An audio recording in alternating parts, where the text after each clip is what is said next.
this is Parveen. Today we are on the last session of class 8 Geography, Chapter 2, Abiotic Resources, that is land, soil and water resources. As till now in our 6 sessions we have seen what is land resources, how we can conserve that land resource, then we have learned about the soil resources, then we have also learned the different types of soil which we have, and we have learned different methods through which we can conserve the soil. Now the last one and the last abiotic resource which we are going to learn in this chapter is water resources. Now water resources like land and soil resources has very much important in humans life, or very much important for the living organism like living plants and animals and human beings in our current world. Now when we talk about water resources, as we all know that 78% of earth has covered with water. That means 3/4 of Earth's surface is covered with water, and that is why Earth is our planet. Earth is also called as water planet or blue planet. Blue planet means the water is water color is in map is shown in a blue color. So when you see the map of Earth, or when you see the globe of the globe of the Earth or globe of the world, you can see that 3/4% of that part was covered with the blue color, or you can say water. That is why planet Earth is also called as blue planet or water planet, because 3/4 or you can say half, more than half of the Earth surface was covered with water. And in that 3/4% of water which we have in Earth, 97.3% of Earth water is saline. That means we have oceans. We have many big oceans in the whole Earth, which is we are having many oceans which covered the Earth's surface through their water. And we all know that oceans are having saline water which cannot be used. Okay, which cannot be used for many purposes. Saline water has no use. So over here we can say that only 2.7% of the water is fresh which we can use. So instead of having that much water quantity on Earth, we can only use 2.7% of that, because 2.7% of that is having a fresh water. Other 97.3% of water is saline water which we cannot use. So over here we can say that water resources is also having a scarcity, because it is fixed. It remains constant. The ratio which was there of the water resources on Earth is constant like land.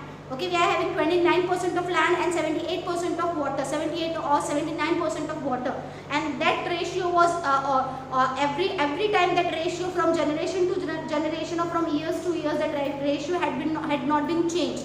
It was same for the origin of Earth or till now. It has been said it has not changed. So we can say that the ratio of the water resources which we have is remain constant, in which 97.3 of Earth water is saline and 2.7% is fresh which we can use. And from that 2.7% of fresh water, it comes from 70% of fresh water occurs at glaciers and ice sheets. When glaciers and ice sheets melts down, we get the fresh water out of it at the time of summer, or because of the temperature. Rivers, greenland, streams and ponds also is also acted as a source of fresh water on Earth. So over here we can say that we are having a scarcity of water resources, because we are having a very limited amount of fresh water which we can use. And as we are talking about the water resources has multiple uses. We can use water resources for so many purposes like they are using the land. Okay, so when we talk about the uses of water resources, we can say that it is very necessary for living organism, because our body requires certain amount of water. Human body requires certain amount of water which we can get from the water resources. As well, plants also require water to grow themselves. So plants also requires water. There are different sea animals and plants which get their shelter from the water, which get their shelter in the water resources. So we can say that water is very necessary component for living organism. It provides shelter to sea animals and plants, and different plants growth of different plants depends upon the water. Like when we talk about the agricultural activity, for agricultural activity water is very essential. Without water we cannot grow any crop, because each and every crop requires certain amount of water.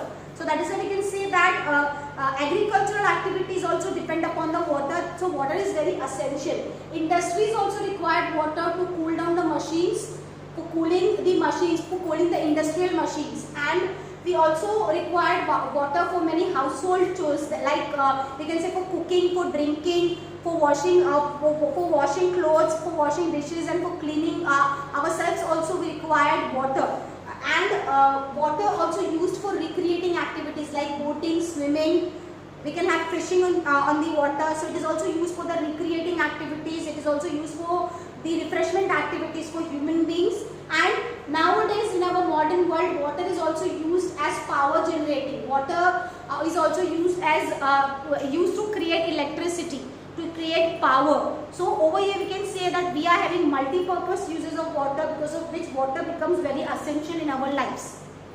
Now, when we talk about water, we have seen that only 2.7% of water is fresh in the whole Earth's surface. We are having 3/4 of our Earth is covered with water, but that water, 97.3% of water is saline, which we cannot use. And in that 2.7% of water is fresh, which we can use. That means we have a very less ratio of fresh water which we can use. That is why we can say that we are having a scarcity of water resources. As well, there are certain reasons because of which the scarcity is going more. Now we will see those reasons because of which world is facing the problem of water scarcity. First one, changing land use pattern.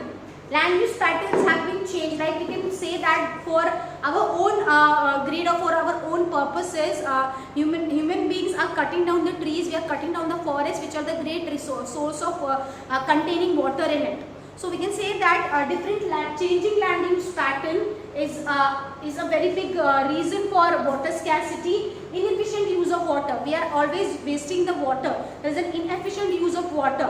When we are using the water, we are not using that water resources carefully. We are wasting the water resources in so many things, like for irrigation facilities. When we talk about irrigation facilities, there were no proper irrigation facilities, because of which water has been wasted in agricultural activities. Pollution of water bodies. Because of chemical industries and because of many reasons, we are having pollution of water bodies, pollution of fresh water bodies, which has a negative effect on water resources, and also the plants and animals which get the shelter from water resources, they also get affected because of the water pollution. Then global warming. Global warming is also one of the reason of scarcity of water, because global warming affects our climate. The big source of water on earth is rainfall. And because of the global warming, rainfall is having a negative effect on it. So we can say that these are the reasons because of which there was a scarcity of water in the world. Our world is facing problem of water scarcity. Now, there are different methods through which we can conserve the water resources. Now we will see those methods. Conservation of water resources. First one, see, plants are having a very good resource through which we can contain the water, through which we can observe the water in that, and afterwards we can use it. So growing different plants to stop the runoff is required. Or when we talk about the water cycle, plants are essential to to create a water cycle. Oceans are essential for creating a water cycle, through which we have a rainfall, which is called as water cycle.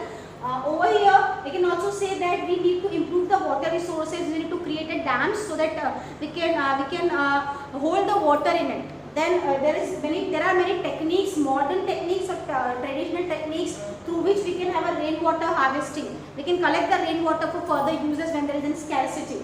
Adequate amount of water should be used in irrigation. We need to check on that whatever irrigation facilities we are providing to agricultural activities, on those activities, water should be used very carefully. There was no wastage of water. Recycling of water should be there. And last one, we should not waste water at any point of time, whether we are doing it for household purposes, whether we are doing it for agricultural activities, or whether for industries. There should be no water pollution, or we need to use the water very, very carefully. So I hope you have understood this particular topic. Till now, we have finished with the chapter. If you are having any doubt regarding any topic, you can ask me in comment, and I hope you have understood the whole chapter. Till then, thank you.